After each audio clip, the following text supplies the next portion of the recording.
Hello everyone, welcome on my channel education hub पर। तो आज हम डिस्कस करने वाले हैं भारतीय संविधान भाग 5 के बारे में, यानी संघ यूनियन के बारे में आज हम डिस्कस करेंगे।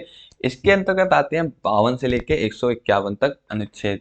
तो आज हम इसी के बारे में डिस्कस करेंगे। तो इसके अंदर जो जो टॉपिक है मैं आपको बता दूं।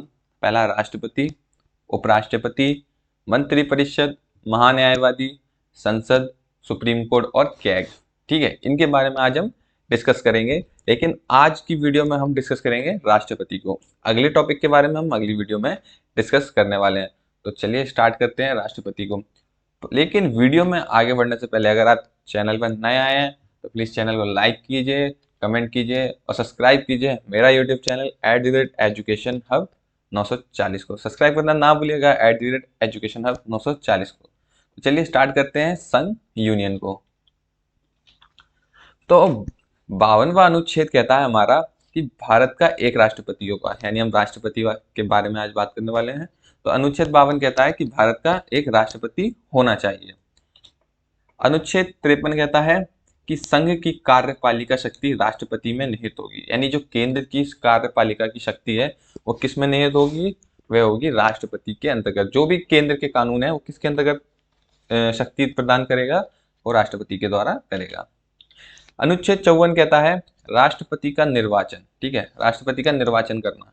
तो इसके अंतर्गत देख लेते हैं कि संसद के दोनों सदनों के निर्वाचित सदस्य और सभी राज्यों तथा राष्ट्रीय राजधानी दिल्ली एवं केंद्र शासित प्रदेश पांडुचेरी की विधानसभाएं निर्वाचित सदस्यों में शामिल होंगे। यानी कहने का मतलब ये है कि देश में संसद के जो दोनों सदन हैं, ठीक है, उनके निर्वाचित सदस्य व सभी राज्यों तथा राष्ट्रीय राजधानी यानी दिल्ली और जो भी केंद्र शासित प्रदेश यानी पांडुचेरी की विधानसभाओं के निर्वाचित सदस्य इसमें शामिल होंगे राष्ट्रपति का निर्वाचन करने के लिए।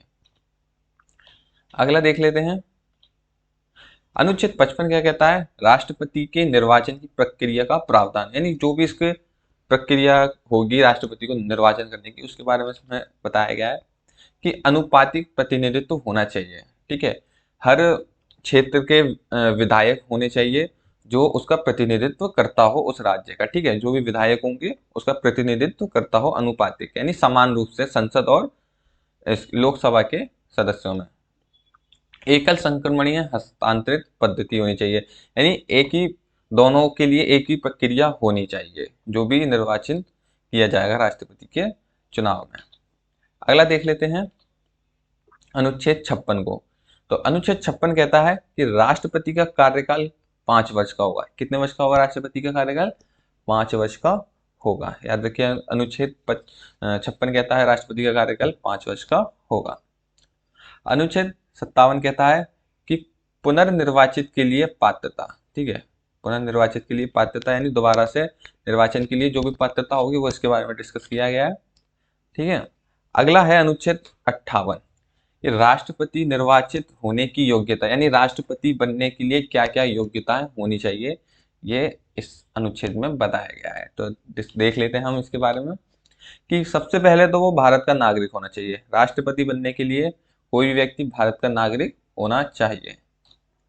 दूसरा है कि उसकी 35 वर्ष की आयु पूरी हो चुकी हो। कितने वर्ष की आयु? 35 वर्ष की आयु उसकी पूरी हो चुकी हो, तभी वह राष्ट्रपति बनने के योग्य हो सकता है।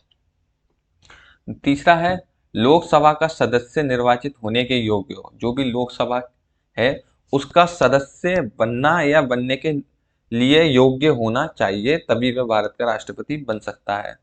ठीक है, तो ये था हमारा अनुच्छेद 58, राष्ट्रपति निर्वाचित होने की योग्यताएं। अगला देख लेते हैं 59 कहता है राष्ट्रपति के पद के लिए शर्तें।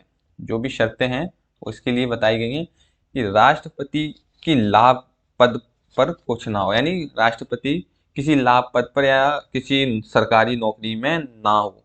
ठीक है, यानी कहीं से उसको वेतन वगैरह ना मिल रहा हो, ये राष्ट्रपति होने की शर्तें हैं। ठीक है, उसको आजीवन आवास, बिजली, यात्रा और चिकित्सा मिलेगी। यदि कोई राष्ट्रपति उसका कार्यकाल 5 वर्ष का समाप्त हो जाता है तो उसको आजीवन आवास, बिजली, यात्रा, सुरक्षा व चिकित्सा की सुविधा होगी। ये सारी सुविधाएं एक राष्ट्रपति को मिलेंगी। अनुच्छेद 60 कहता है राष्ट्रपति की शपथ। इतना कुछ होने के बाद जो भी होगा राष्ट्रपति को शपथ दिलाई जाएगी। ठीक है, क्या किया जाएगा, राष्ट्रपति को शपथ दिलाई जाएगी। और राष्ट्रपति को शपथ कौन दिलाता है, भारत के मुख्य न्यायाधीश दिलाते हैं। याद रखिएगा, राष्ट्रपति की शपथ कौन दिलाता है, भारत के मुख्य न्यायाधीश राष्ट्रपति को शपथ दिलाते हैं। अगले बात कर लेते हैं 61 की। तो राष्ट्रपति पर महाभियोग। अब महाभियोग क्या है, तो महाभियोग का मतलब बता दो, राष्ट्रपति को उसके पद से हटाने की प्रक्रिया। ठीक है, उसके पद से हटाना, यानी उसका समय पूरा होने से पहले उसके अंदर जो भी कमी आएंगी उसको अगर लगता है कि ये इस योग्य नहीं है तो उसको हटाने ही महाभियोग कहलाता है। तो इसके बारे में डिस्कस कर लेते हैं।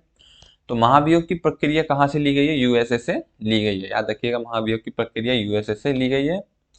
लोकसभा और राज्यसभा के निर्वाचित सदस्य व मनोमित सदस्य महाभियोग करते हैं।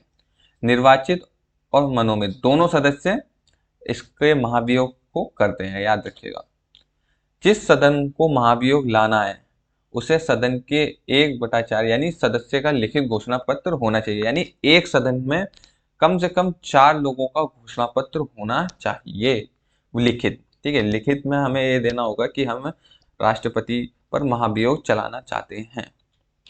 अगला पॉइंट है कि 14 दिन पहले सूचना देनी होगी। यानी जिस दिन हमें उस पर महाभियोग चलाना है उस दिन से 14 दिन पहले हमें राष्ट्रपति को यह सूचना देनी होगी कि हम आप पर महाभियोग कर रहे हैं।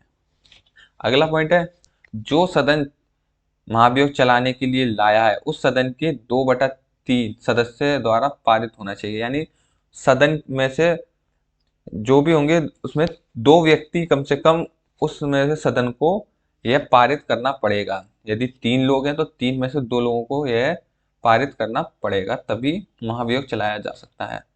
अगला पॉइंट है, दूसरे सदन के 2/3 सदस्य द्वारा पारित होना चाहिए। यानी पहले सदस्य में भी यही रूल है और दूसरे सदस्य में भी यही रूल लागू किया गया है।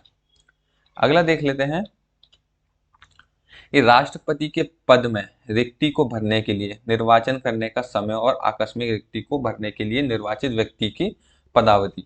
मतलब यह है, यदि किसी राष्ट्रपति का समय काल पूरा हो जाता है या किसी राष्ट्रपति को महाभियोग द्वारा उसे हटा दिया जाता है, तो जब उसके पद की रिक्ति हो जाती है तो किसी न किसी को उसको राष्ट्रपति बनाना पड़ेगा।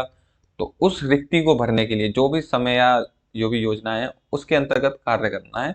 यह कौन सा अनुच्छेद हमें प्राप्त करता है, अनुच्छेद 62 ये हमें प्राप्त करता है। तो इसके अंतर्गत देख लेते हैं कि राष्ट्रपति की पदावधि की समाप्ति से हुई रिक्ति को भरने के लिए निर्वाचन पद्धति की समाप्ति से पहले ही पूर्ण कर लिया जाएगा। ठीक है, ये हमें पता चल जाता है कि राष्ट्रपति कब अपने पद से हटने वाला है या उसका समय काल पूरा होने वाला है। तो उसकी जो उसको हटने से पहले ही उसका चुनाव या उसके को चुन लिया जाता है राष्ट्रपति के समय काल पूरा होने से पहले ही। अगला पॉइंट है, राष्ट्रपति की मृत्यु, पद त्याग या पद से हटाए जाने या अन्य कारण से हुई पदों में रिक्ति को भरने के लिए निर्वाचन रिक्ति होने की तारीख के पश्चात यथाशीघ्र और प्रत्येक दशा में 6 मास बीतने से पहले किया जाएगा। यदि किसी भी कारण अगर नहीं हो पाता है तो 6 महीने यानी 6 मास यानी उसके अंदर हमें राष्ट्रपति का चुनाव करना पड़ेगा। यानी कि मृत्यु हो जाती है, अगर कोई राष्ट्रपति पद त्याग देता है या उसे किसी भी कारणवश उसे हटा दिया जाता है तो 6 मास के भीतर उसे किसी को भी राष्ट्रपति बनाना पड़ेगा। ठीक है, और राष्ट्रपति किस के द्वारा बताया जाएगा, संसद के मनोमित सदस्य और निर्वाचित सदस्यों के द्वारा। तो आज की वीडियो में बस इतना ही। अगली वीडियो में हम बात करेंगे उपराष्ट्रपति के बारे में। अगर आपको वीडियो अच्छा लगा हो तो कमेंट कीजिए और लाइक कीजिए, सब्सक्राइब कीजिए। और आने वाली जो भी आपको वीडियो अगर चाहिए तो आप उसको प्लीज़ कमेंट में बताइए, मैं आपके लिए वो वीडियो ज़रूर बनाऊंगा।